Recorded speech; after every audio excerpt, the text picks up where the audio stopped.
You are tuned into the Literacy Hour with Test Taking Solution and your host, Dr. Kentrell Liddell, MD, MBA.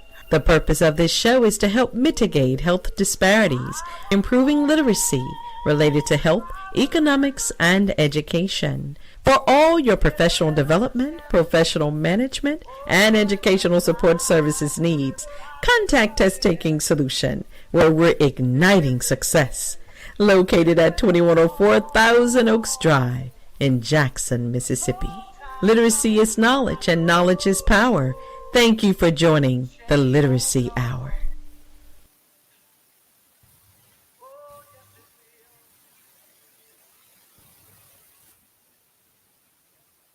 Good morning. Good morning. Oh my goodness. I have just enjoyed the worship service that they've been having over at WMPR 90.1 FM with my brother, Mr. Larry Armstrong.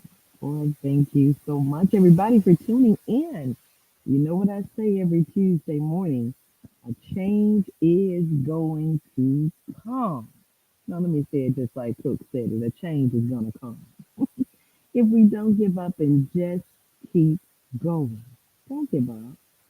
Don't give up. Get up. Dust yourself off and try it again. Just keep going.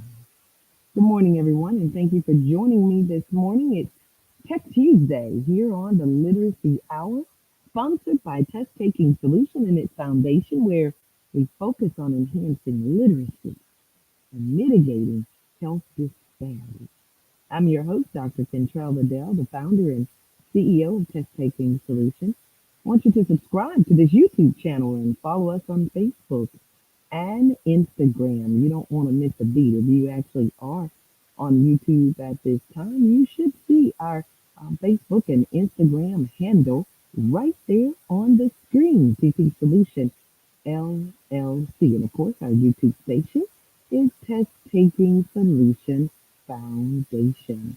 Again, thank you all so much and welcome to the show. If you're like me, you have been enjoying listening to our affiliate radio station.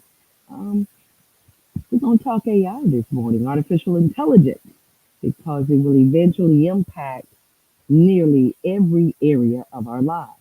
Already, innovation and tech are transforming the way we live, the way we work, and even the way we play. That's why at Test Taking Solution, we're focused on learning all we can about this quickly emerging technology. You know, if you've been fans of the Literacy Hour for quite some time, you know, we've been talking AI for years now. We started this show back in November 2022, and we came on talking about AI and data science because they're both so very, very vital. They're impacting various industries, and we will not be left behind. It's also why I've decided to dedicate a significant portion of time on these Fifth Tuesdays to discuss the latest and the greatest, the most up-to-date news about AI, artificial intelligence, and intensive data science. If you're just tuning in, welcome to the show. You've reached the Literacy Hour here on YouTube.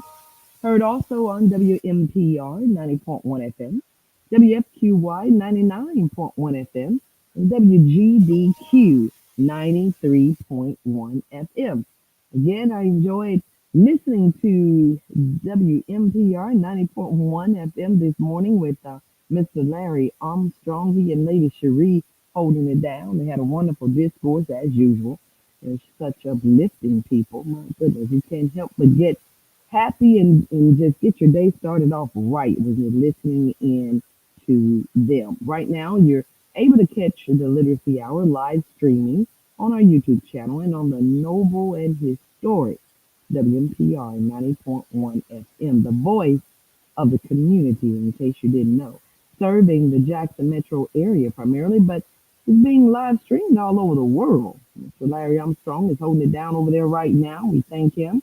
WFQY 99.1 FM, the little station with the big heart, serving the Byram and Richland communities primarily. and WGDQ 93.1 FM, where God did it quickly, serving Summerall, Laurel, and the Hattiesburg communities. We're so thankful for Mrs. Sonia Dantzler, born holding it down over there. And so I look forward to the day we can send them all on a cruise. The phone line is open. I want to hear your thoughts as usual about anything that's shared this morning. 601-714-8378. Don't worry about me. You guys called me after the show. Dr. Bill, I didn't want to stop the show. Listen, you're not stopping it. Let everybody hear your wonderful comments and thoughts. Not just me. Don't just call me after the show. You can call during the show and educate us all. The phone lines are always open because this literacy hour is for you. Content that you can trust. We use reputable sources. We can back it up. And we want you to be able to use this information to make your lives better. Today is Tech Tuesday, and we'll become even more familiar with fundamental artificial intelligence, that's AI concepts, such as the types of AI. We repeat that, we go over that because repetition teaches a dear school. And again, we want to know. We want to be in the know. Methods that AI uses to find connections and to make predictions, and ways that humans interact with AI systems. Again, I'm your host, Dr. Kentrell Liddell. If you want to get in touch with me or ask me a question, you can call in 601-714-8378. And if I don't know the answer to your question, you best believe I most likely know someone who does, and or we know how to find the answer, okay? You can visit the Test Taking Solution website. That's testtakingsolution.com. And there's no S on the end of solutions because we believe that we are the solution, all right? You can leave a message there.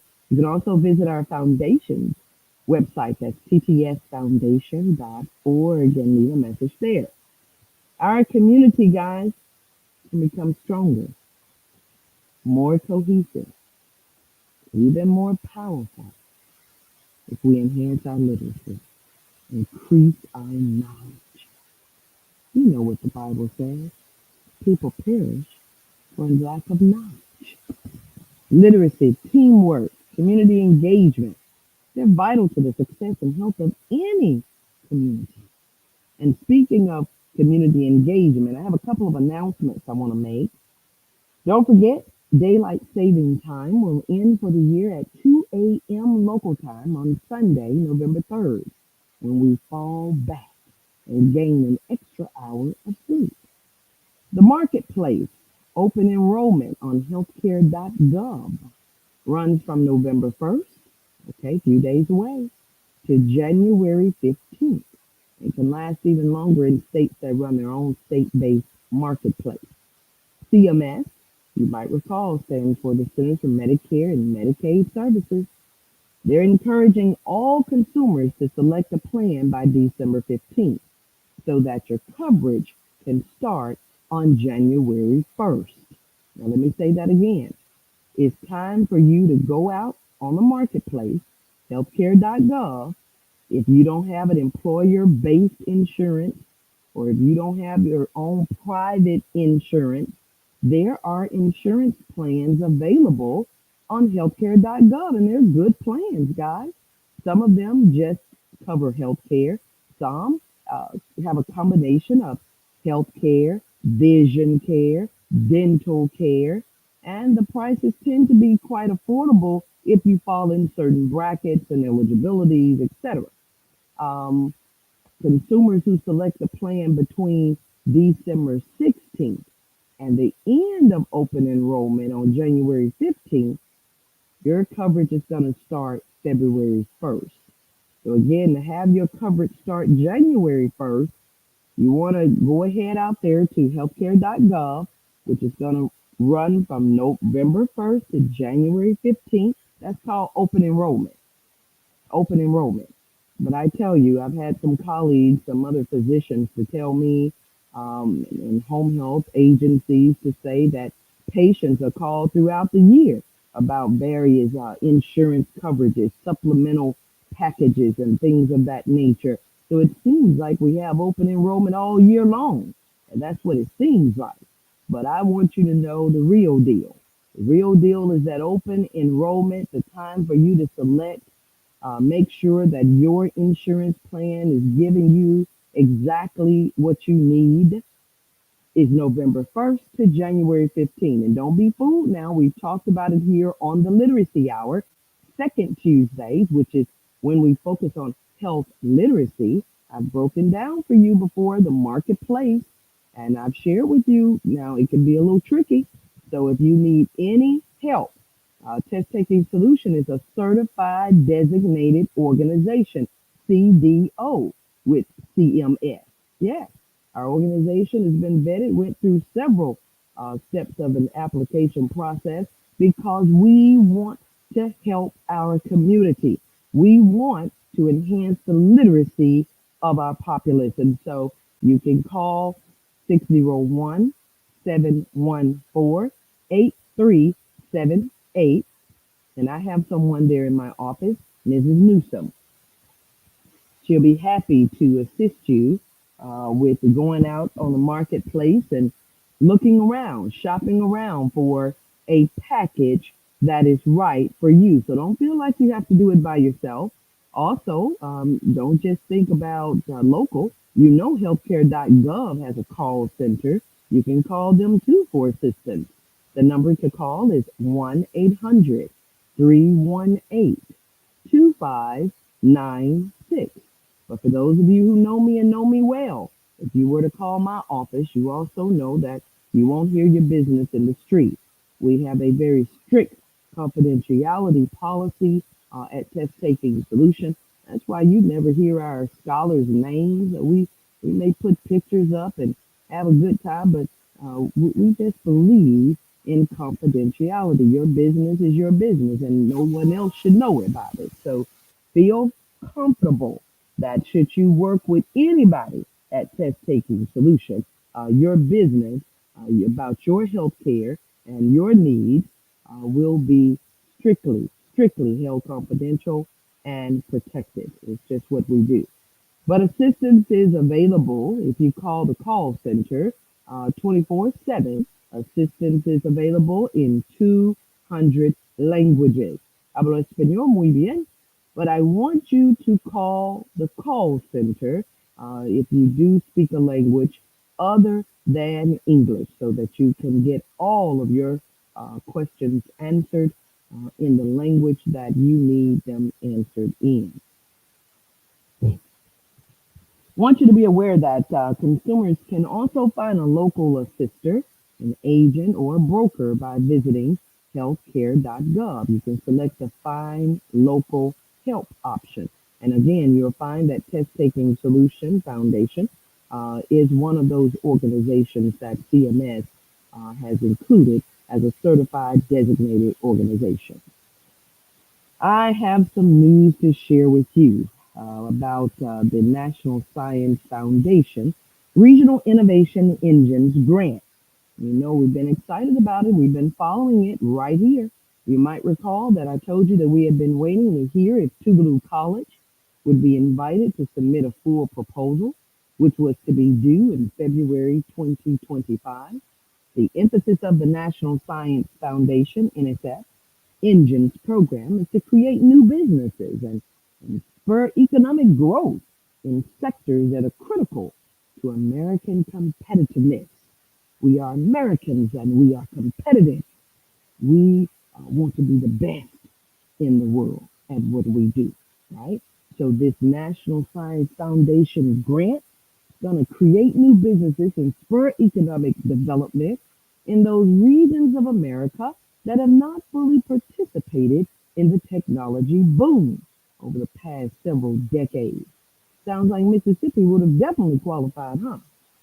Well, there were only 4 entities in our beautiful, very capable state of Mississippi applying for this grant.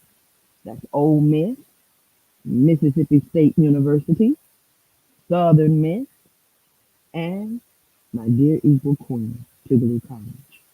On Thursday, October 24th, so about 5 days ago, NSF announced that 71 teams spanning nearly every United States state and territory advanced in the second regional innovation engine competition.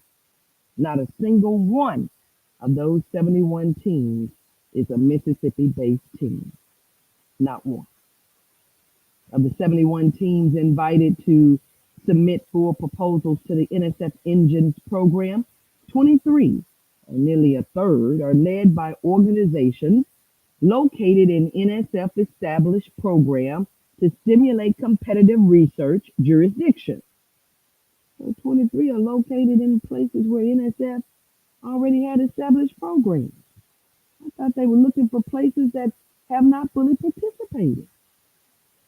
13 of the 71 are led by organizations new to NSF funding.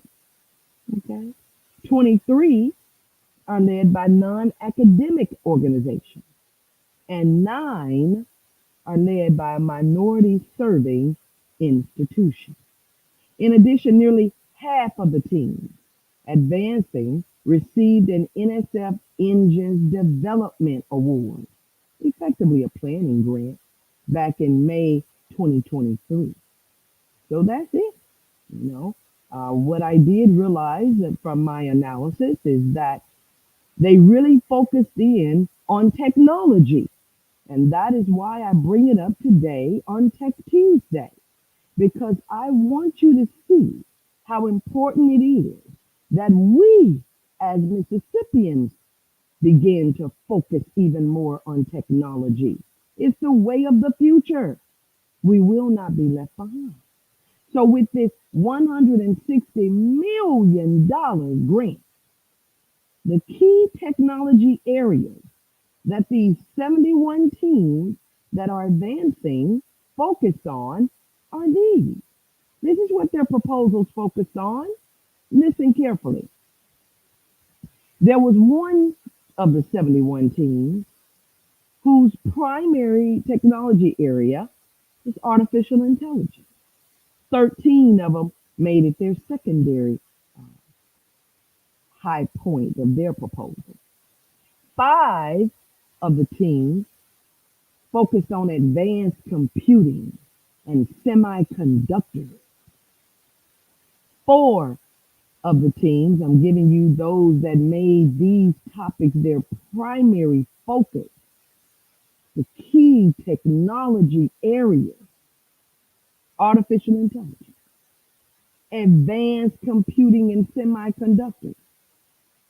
4 of the teams focused on quantum information science and technology.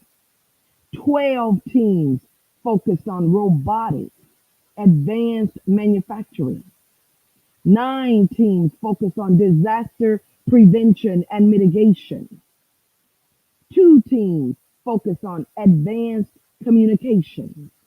15 teams biotechnology. 2 teams data and cybersecurity. 15 teams advanced energy and industrial efficiency technologies. And 6 teams primary focus was on advanced materials. So just look at those key technology areas. Listen at them. Listen at the names of them. For some of you out there in our listening audience, and again, I'm so grateful that you tuned in and you're keeping your ear to the ground. You are enhancing your literacy with the Literacy Hour, and I am mighty happy about it. I want you to be aware of these key technology areas: artificial intelligence, AI, advanced computing, semiconductors, quantum information science, quantum information technology, robotics, advanced manufacturing, disaster prevention and mitigation with technology, advanced communicate, biotechnology, data and cybersecurity, advanced energy, industrial efficiency, advanced materials. These are the proposals that move forward in the competition. What about education? What about preparing students to get ready for the workforce, to be able to take on some of these jobs. That's what Tougaloo's focus was. Preparing, establishing a center of excellence. Still, we support the fact that 71 teams are now in the running to develop regional ecosystems that would accelerate breakthrough technology, leading to economic development. And we just pray that some of that goodness will trickle right on down to Mississippi in a very positive way. So go America, go 71 teams. We're rooting for your success.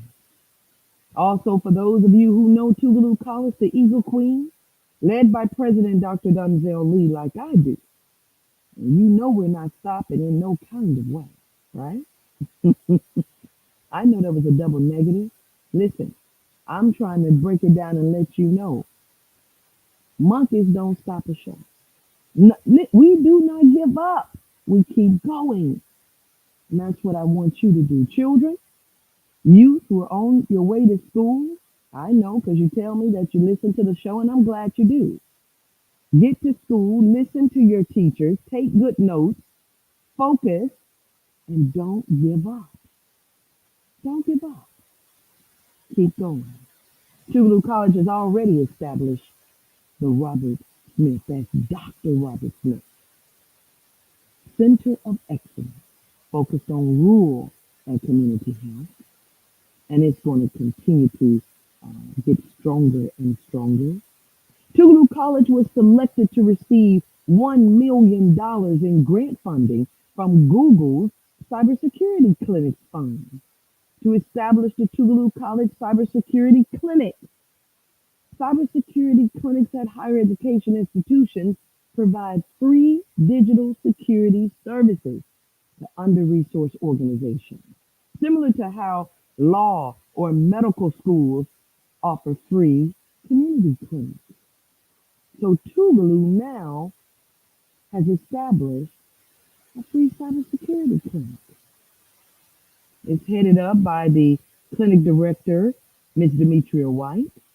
Dr. Marcus Brumfield is an instructor and student mentor over there, and he is just brilliant.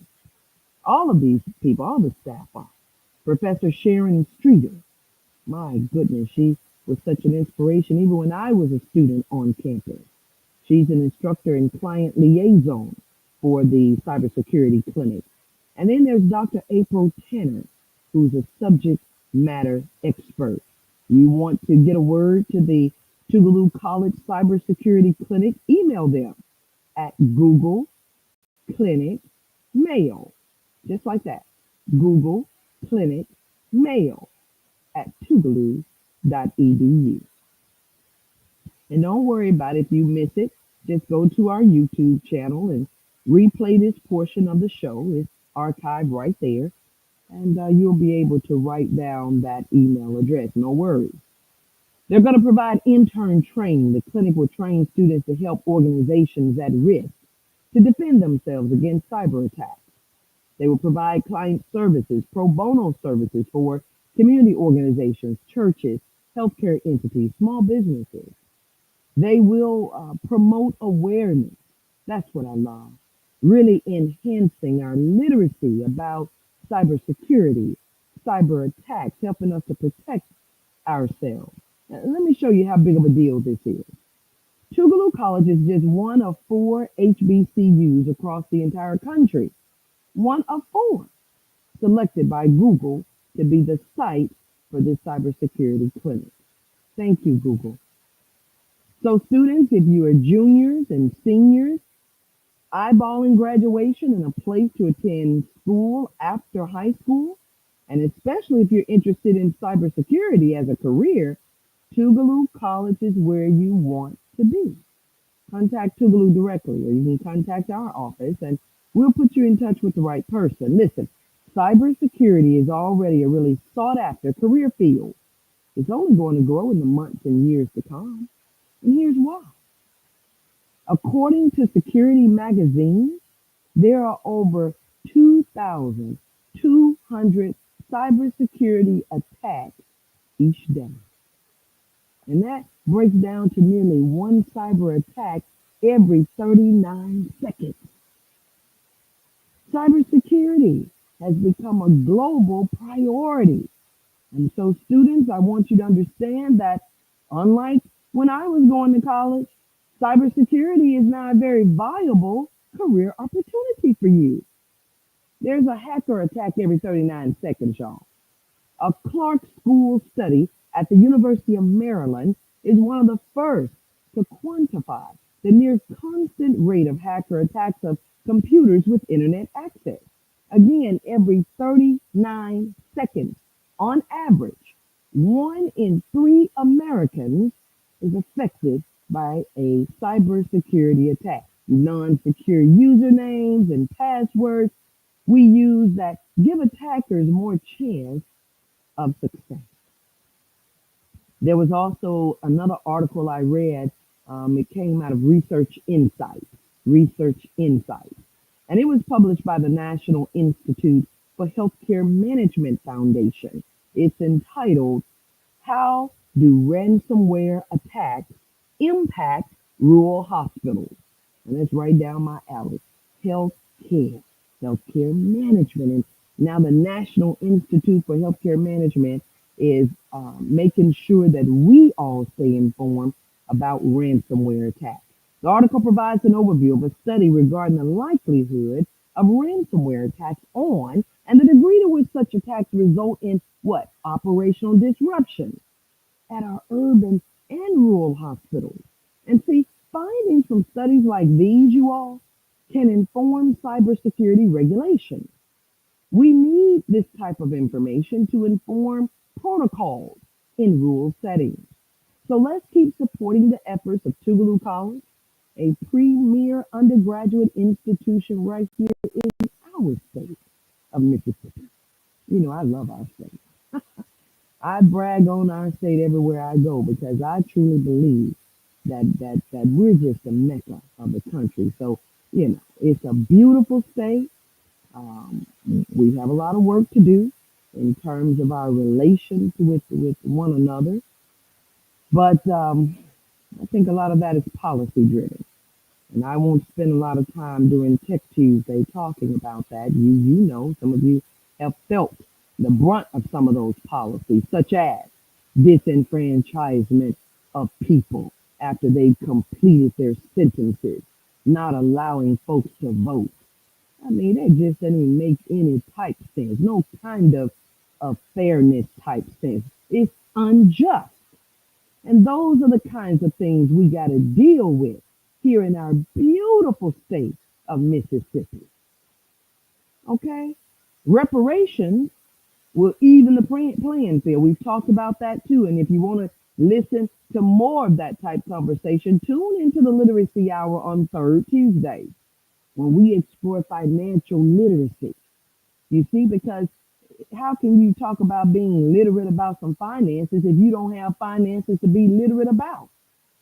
We got to level this playing field. I'm just about tired of seeing our people live on the sides of railroad tracks. And I mean, I'm not talking about, I'm just saying, you know, we do the best we can, but my goodness, when I travel to a conference, y'all know, because I put it up on our website, ttsfoundation.org.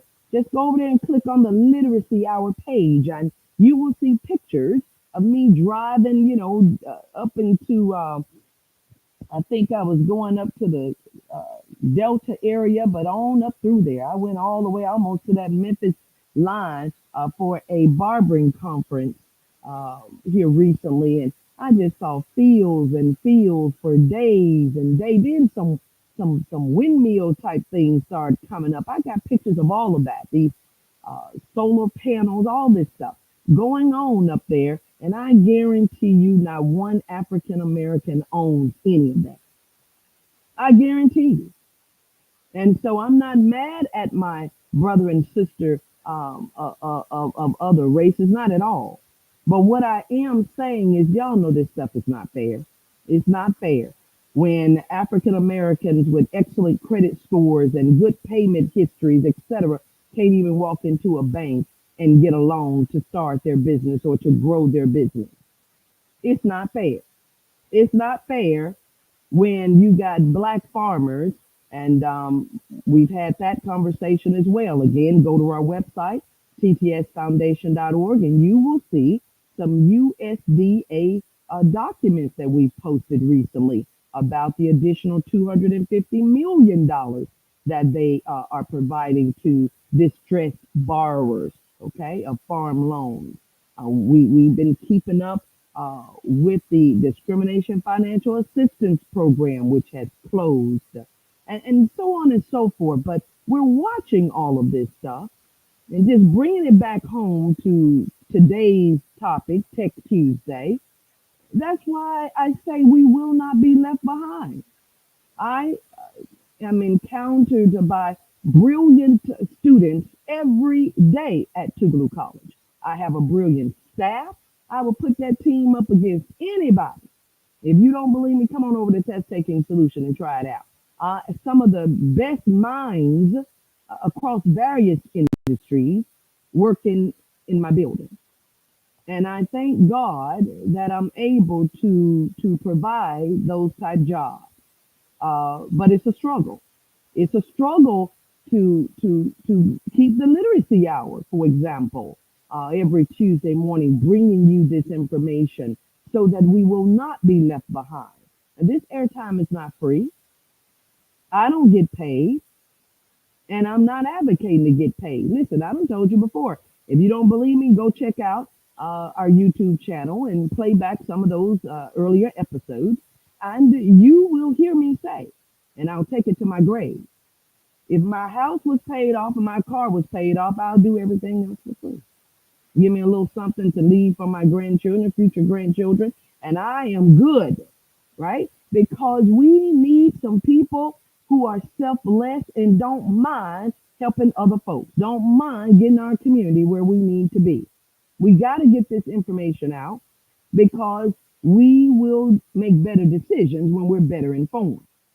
So we'll talk more about reparations third Tuesday. I got a lot to share about it because there have been some updates. California tried it out. Some other places have been trying it out. And I want to, tell you what those results are. They need somebody to study it because it is what it is. Slavery was real. And now let me say it this way. Slavery is real because I truly don't believe we ever really got out of slavery. I mean, the worst parts of it, thank God. Thank God, the worst of it. But the remnants of it, the after effects of it, are still impacting our people today. Look at this NSF $160 million grant. Now, I'm not suggesting that anything nefarious was done in the review. No, not at all. But notice how Mississippi got missed. Not a single one of our elite institutions, Ole Miss, Mississippi State, Southern, Tougaloo College, was selected. Not one. And do you know what that money could have done to help spur economic development, workforce development in our state? But we won't be dismayed. We will not give up. We're going to keep going. Our governor has been attracting businesses to this state. Amazon has been building like crazy in our state. Listen, if you did not attend Bean Path 6-year anniversary, you missed a treat. I bring it up now because Amazon Web Services was in the house. They were in the house. Check out our Facebook page. Check out our Instagram. I posted a picture. I posted a video because it was so impressive to me to see little girls operating drones. And that's just what Dr. Nashley Cephas has done. She has come back here and offered this outlet, this resource for the community. That's what some of us have to do. Those of you who are retired teachers, retired engineers, retired bankers, retired whatever you are, get up and help if you can. I understand you paid your dues. I understand that that there have been some high mountains and some rough valleys that you've had to come across and had to endure. I understand. But if you can find it in your heart to reach out to some of these community organizations and give of your time, your energy, your wisdom, we will be so grateful. We will be an outlet, a conduit for you to help motivate and mold future generations. Don't let us be left behind. Aren't we behind enough? Aren't we behind enough? We need you on the front line. We need you, retired bankers, teachers, engineers, lawyers. We need you. Don't check out. Don't clock out. We need you. You don't have to work every day. You don't even have to work 8 hours a day. But please advise. We need that wisdom. So Being Path is a 501c3 organization that can use your assistance. I'm certain of it. Test Taking Solution Foundation is a 501c3 organization that can use your expertise. I know it. I'm the founding president and I'm telling you we can. Grandparents Really Do Matter is another 501c3 organization, and I know that they can use your assistance as well. So help if you can, because now I'm not so high up in the cloud that I feel like everything's perfect in folks' lives and that you can just drop what you're doing and do other things for other people. I know how tough it is. But if you can, help. Tonight, Tougaloo is helping once again.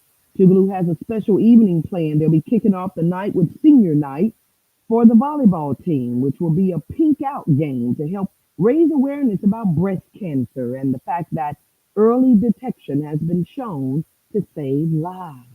Following the volleyball match, they'll be honoring the senior members of our soccer team during the men's basketball game. And it's going to be an exciting doubleheader filled with celebration and Bulldog pride. So get on over to Tougaloo College and support if you can. All right, let's switch gears and discuss a little bit about AI. Now, you know there are many definitions of AI. Computer systems that perform tasks that usually require human intelligence are known as artificial intelligence. These tasks may include problem solving, language, speech understanding, learning from experience, and even decision making. And the ability of a machine to learn patterns and to make predictions. That's AI. AI supports and amplifies your human intelligence. AI does not replace human decisions. Instead, AI adds value to human judgment. In its simplest form, AI is a field that combines computer science and robust data sets to enable problem solving. Okay? It's all about solving problems. And don't we have our share of problems that need to be solved?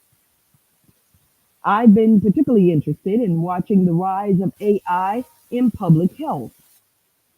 Artificial intelligence is rapidly transforming various industries, as I've said, and public health is no exception.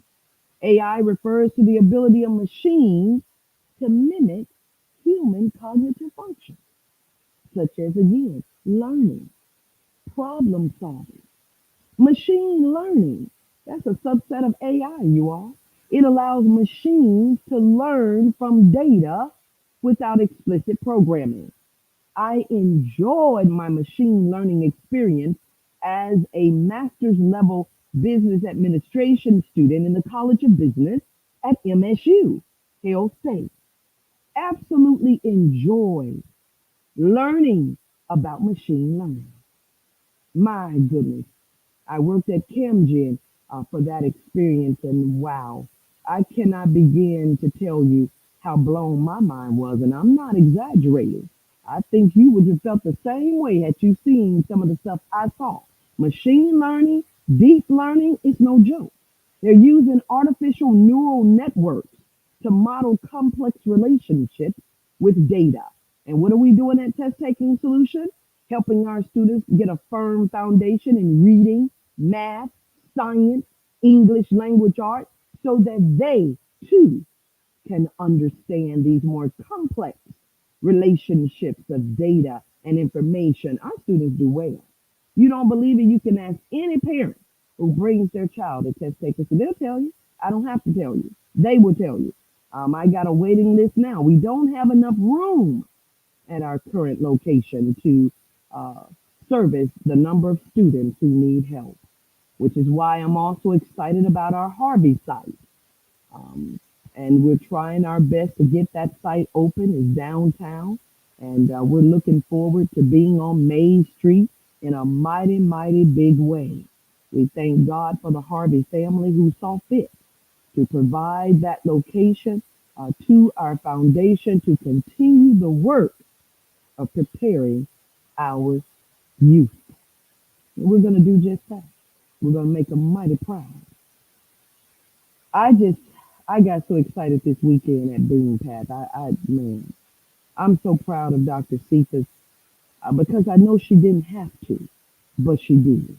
She came back and she has put that place up and found some great staff. But she, like I, need help in stabilizing those jobs and making sure that we can do the work. And so we are constantly working on grants and asking big companies like Atmos Energy and Entergy. And I'm so grateful that Amazon Web Services has partnered with her because I believe she works at Amazon. So that was a real great partnership. I thank God for the Mississippi State Department of Health assisting with Test Taking Solution Foundation and so many other organizations in our community. But they can only do so much. They're held by regulation, and the type grants they give are reimbursement type grants where I think Mississippi State Department of Health has it down to a science in terms of holding organizations accountable for grant funding. They do such a great job of making sure that your I's are dotted and your T's are crossed. So when I hear tell of these other agencies having issues, okay, that the TANF program and all these other, when I hear tell of these issues, I want to say to them so badly, y'all need to call Dr. Daniel Etney because his team over there, Mr. Lazarus Taylor and those people over the BCCP program, I can speak from experience. You're going to have receipts for every dime that you spend. Okay. If you're getting a grant from them, they want you to submit the information before they then reimburse you the money that you spent. And I know some of you feel like, well, shoot, that's not a grant. How is that agency, how is that organization getting ahead at all? Well, sometimes it's not about getting ahead. Sometimes it's about helping others. And there are resources that can help get us ahead. That's what the banks and that's what credit unions and these other financial institutions are for. And we just need to learn how to be better positioned to acquire some of that kind of funding. I'm just about tired, like you are, of watching big companies go up in our neighborhoods. If you don't believe me, drive on down to Flora. And you will see how the ag company has set up on Main Street a beautiful building. You will see a new veterinarian clinic. Looks like something out of a movie. It is just absolutely beautiful. Paved parking lot, beautiful edifice. You will see a storage facility that went up right there off of Highway 49. Just looked like it went up overnight, and it didn't. I'm exaggerating a little bit. It took a few weeks. But what I'm saying is these people were able to acquire the funding necessary to put up not shacks, not hole in the walls, but illustrious, beautiful, functional office spaces. We need to be able to do the same for our community. And so whatever the blockages are, whoever the blockers are, we got to get them out of the way. We got to get them out of the way so that we can prosper. AI is on the move. It's already playing an important role in public health, disease surveillance, outbreak detection, risk factor analysis, targeted intervention, drug discovery, drug development, chatbots. If you've gone onto a website and you've seen a little person or a little chatbot come up at the bottom, listen, go to our website, Test Taking Solution, and it'll show you how it works. When you go to our website, testtakingsolution.com, you're going to see a chatbot comes up and it's going to look like me. I programmed that thing in the background to answer questions, simple questions that you might have. That's an AI powered chatbot. You can ask that chatbot a question. It's already programmed with some of our basic answers. Many of you have already done it. And you know for yourself, the chatbot gives you a response. And you're talking with that chatbot just like you're talking with a person. We are utilizing this AI. And I want you to understand it and not be left behind either. Large language models. That's just a type of AI specifically designed for understanding and generating natural language. These models are pre-trained on large amounts of data. And where do they get all this data from? You, those cell phones you're using, the computer. Come on now, you recognize this. You could have just purchased something online. Now check your email or do some other action online and watch you get an advertisement about that very thing you just purchased or that very thing you were just surfing the web looking at. Guys, that's artificial intelligence. That's data being used to learn more about you. Google's newest Gemini ad, Dear Sydney. If you are not familiar with it, Google it, look it up. Dear Sydney is generating heated backlash on the internet like only a massive tech company's out of touch advertisement can do. Since debuting during the Olympics, that Dear Sydney ad generated the conversation about the role AI will play in our daily lives and what it could take away. So what's in the ad? That ad is narrated from the perspective of a father of a little girl who idolizes the American gold medalist track star Sydney McLaughlin-Levrone. Gemini, which is Google's generative AI chatbot, first comes up when the dad searches how to teach hurdle technique. Okay, so dad just put that in Google, search how to teach hurdle technique, trying to help his daughter. And then the Gemini chatbot generated a list of tips. Okay, but the part that got everybody talking was when the girl wants to write Sydney a fan letter, and her dad enlists Gemini's help. He typed, Gemini, help my daughter write a letter telling Sydney how inspiring she is. Oh boy, why did he do that? People from all corners of the internet ate him up. They criticized that ad's message. On Google, on YouTube, comments had to be turned off. They were getting so bad. Some say that it showcases how lazy the parent is, asking Gemini to help his daughter write a letter. Some dismiss the daughter's ability to communicate authentically with someone she looks up to. They say that that's what the dad asking Gemini to do it for the little girl took away her ability to communicate authentically. And others lamented that the ad envisions a world in which basic human skills like writing are taken over by AI. Gemini did generate that letter. A Google spokesperson said, look, the goal of the ad was to create an authentic story celebrating Team USA. And it shows the chatbot can provide a starting point or a draft for someone looking for ideas for their writing. And I'm glad they put that in perspective because, guys, we can't depend on these chatbots completely. We can't depend on Gemini, OpenAI, or anybody else to write a paper that embodies your uniqueness. You still have to read over that information. You still have to modify it. But the fact remains, it's here and it can function just like this daddy asked it to function. Our iPhones are now able to text via satellite. Did you hear what I just said? Our iPhones can text via satellite. In Florida, update your iPhone to iOS 18 right now. And no, not for the home screen designs, but for satellite messaging.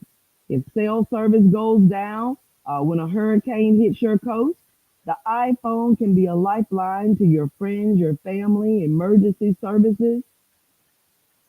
Somebody was in a storm not long ago. I think it was Hurricane Helene, because it took out cellular networks and electricity that powers Wi-Fi connections. And this particular man, his name is Matt Van Swoll.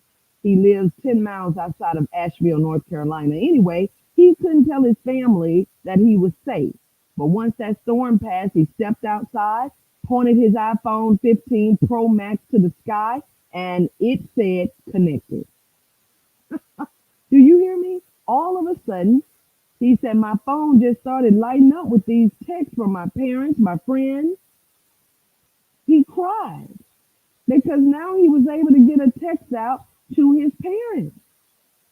So AI, guys, it's not all bad, okay? It's meant to help. It's meant to augment, to support human intelligence. So when they're programming these things and creating additional support, we just got to learn about them. And of course, some guardrails are currently being put in place so that this stuff doesn't just run away and run amok, right? But we have to stay in the know. AI and data science jobs. I believe that broad literacy with how AI systems work and what their limits are is vital to the health of our society. I believe that that's the point where we are right now, where we just have to have a better understanding of AI. Many professionals without training in computer science, from lawyers to doctors to judges, are finding themselves quite suddenly thrust into a position where interacting with AI systems is now a central part of their job. AI technology is built on data. We need people to build the technology. These people are called developers. And we need people to supply the data. And the more people use AI, the more data developers can collect to teach machines to adapt their programs. So we're having some significant skills gaps going on. And that's why I'm so thankful for IBM. IBM has a skills build free online platform that's been offering courses to develop in-demand technical and professional skills. We have helped some people to sign up for that IBM skills build. It's equipping students with AI skills needed for the future workforce. Courses like data analysis, machine learning, cloud computing. Now, speaking of AI skills, careers, and opportunities, the Pentagon recently provided details about plans to spend hundreds of millions of dollars to develop thousands of air, land, and sea-based artificial intelligence systems within the next 2 years. Why? The United States is trying to keep pace with China's expanding military, and concerns the Pentagon takes too long to develop and deploy cutting-edge systems. So the Pentagon is saying no longer. Listen, we're going to spend hundreds of millions of dollars to develop air, land, and sea-based AI systems. According to PayScale, okay, the average salary for an AI researcher today is $122,276. OpenAI posted some jobs on its website ranging from $200,000 to $370,000 plus a generous package of benefits. Unlimited paid time off, paid parental leave, annual learning, development stipends. These are the kinds of jobs that we want our children to know about. The U.S. Bureau of Labor Statistics says the job outlook for computer and information research scientists is extremely strong, with the available positions expected to grow by 23% over the next 10 years. So if you have the required educational background, a PhD in machine learning, computer science, uh, strong communication skills, consider yourself highly employable. You have some unique opportunities ahead of you. Amazon is in Canton, Mississippi, and has recently, committed to Belhaven College to create a data science curriculum to help train future data scientists. Also, it's important to note that Amazon is opening a site in Starkville, Mississippi, as well, known as the Last Mile Facility. It's going to be in the North Star Industrial Park. And that means that it'll be the final stop for packages before they hit the doorsteps of customers in that area. Plans for the location of the 50,000 square foot project were put together by the Golden Triangle Development, the LINC, the Oktibbeha County Economic Development Authority, and it will create 90 full-time and part-time jobs.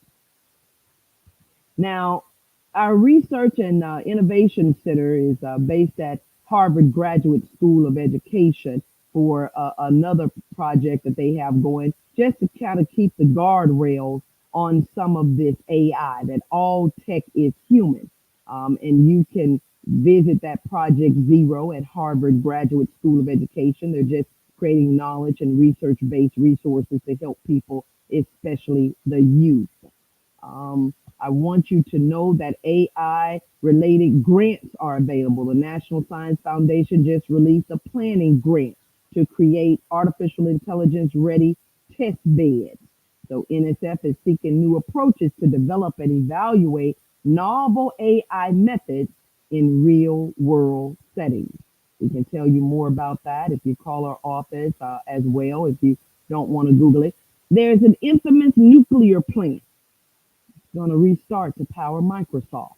The 3 Mile Island, the site of the worst nuclear disaster in American history, is going back online to pump electricity to Microsoft.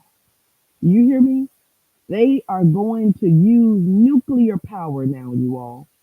The power of the Pennsylvania power plant that suffered a partial nuclear meltdown in 1979, Constellation Energy, they signed a 20-year power agreement with Microsoft. So this nuclear power is how they are looking to power up these data centers. And what are data centers? They're just facilities filled with various types of computers, primarily servers. They work together to store and process information for companies like Google. But these computers require substantial electricity, not only for their operation, but for the cooling down of those systems. And they have many fans and they need these cooling systems to prevent overheating of the computers. So sometimes when you're sitting at your computer, you hear the fan go off. Well, all these computers that are inside the data center do the same thing. The fans go off at various times to prevent the computer from overheating. Indeed, data centers have numerous fans and cooling units, such as the computer room air conditioner. We call it the crack unit inside to manage the heat generated by servers. I have an IT specialist on staff at Test Taking Solution, and I was talking to him about this very topic, and I told him that when I see the word nuclear, I immediately think bomb. So I asked him, how on God's green earth are we going to be able to prevent overheating when nuclear energy causes heat? And he said, nuclear power is considered by some companies for data centers primarily because it is strong, reliable energy source and it doesn't produce air pollution. However, other reasons for using nuclear power include its ability to provide a stable energy supply. And that's crucial for continuous operations because it emits lower greenhouse gases. Guys, you want to learn more about nuclear energy, nuclear power? Then, I wish we had all known about the nuclear summit that the Public Service Commission hosted last Tuesday. I didn't know anything about it. Some of you may have known about it, but it went down, and the public service commissioners were there. And just look it up, Nuclear Summit. But I'll be talking about it here during our next fifth Tuesday, Tech Tuesday, and how Amazon is investing $10 billion in building two Mississippi data centers. But that's all the time I have for today. I've enjoyed visiting with you. We've talked a lot, and I hope that you will join me next Tuesday when we will explore education literacy. Have a great rest of your day, everyone.